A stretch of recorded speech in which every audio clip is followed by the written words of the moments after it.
देखत हही हाँ एकरे से दिन में जावत हम किसान हलवाई मोर डेरा ला सुनने से तेरा बाबू घर गए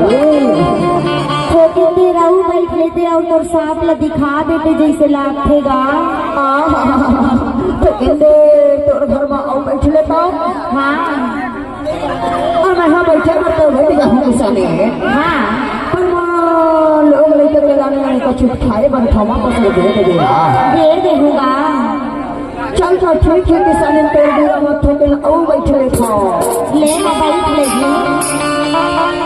ले चल ठीक है बैठ ले था किसान हाँ आना बैठ लेना गाना बैठ लेना गाना और कोई नहीं है घर में आना बैठ लेना आना बैठ लेना गाना बैठ लेना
Thank you.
ठीक है किसाने, अब हो जब और जाए के बेरा सिरका पर राखे रही पे किसाने तोर गाँव मजगाँव में कबू कबू फेरा हम दिखाओ जरूर रखे रही होगा। ईमान से तोर का पता ला पूछा हो तोर मोबाइल नंबर ला दे दे था लगा के तोर गाँव मजगाँव में जरूर आहू दिखा यार। हाँ ठीक है किसाने मैं यहाँ जावा था ना। हाँ अब जाए के बेरा में तो एक बात दिखा